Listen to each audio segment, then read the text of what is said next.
Hello friends, welcome back to our another blog.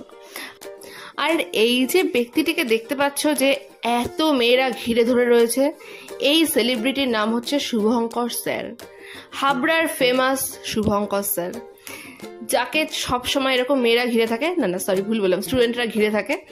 ছেলে মেয়ে নির্বিশেষে সব স্টুডেন্টরাই ভীষণই ভালোবাসে তাদের শুভঙ্কর দেখে। তুই এখানে খেতে বসে উপদেশ থেকে জানাটা খুব দরকার। তো মেজদার যত স্টুডেন্টরা ছিল 90% পেয়েছে মাধ্যমিকে, তাদের জন্যই আজকের দিনটা সেলিব্রেট করা হচ্ছে। তো আমরা খেতে বসে পড়েছিলাম, আর খেতে বসেই আলোচনা করছিলাম কে কত পেয়েছি। তো ওর থেকে রিভিউ নে, ও 90% পেয়েছে। এই যে 90% বেশি পেয়েছে। তো কত পেয়েছি না? ওই জন্য লেগ পিস দিয়েছে। 91 পেয়েছে, তাই জন্য ওকে লেগ পিস দেওয়া হয়েছে। তুমি লেটে এসছো, তার মানে 90% পাওনি। আমি 90% পেয়েছিলাম, মানে তাই লাগিয়ে লেগ পিস দিয়েছে আমাকেও। তুই পাসনি।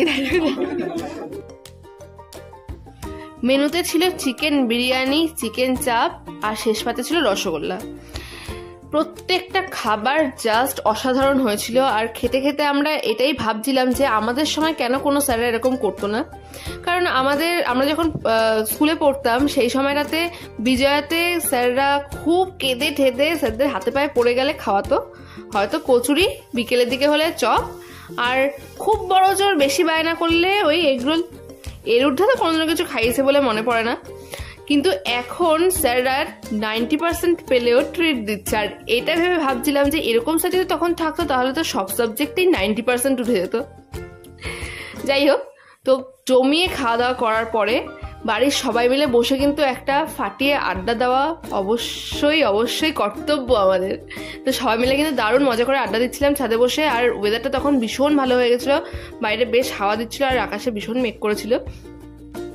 আর পরিবারের সবাই মিলে আড্ডা দেওয়ার মধ্যে একটা অন্যরকমই মজা রয়েছে, তাই না? তো এই তো আজকের ভিডিওটা যদি ভালো লাগে, যারা এখনো চ্যানেলটাকে সাবস্ক্রাইব করোনি অবশ্যই সাবস্ক্রাইব করে দিও, যারা পেজটাকে ফলো করোনি অবশ্যই ফলো করে দিও, আর আমাদের সাথে থাকো, ভালোবাসা দাও আরো অনেক অনেক করে, লাইক করো, শেয়ার করো, কমেন্টস করো। দেখা হবে নেক্সট ভিডিওতে, ততক্ষণের জন্য টাটা।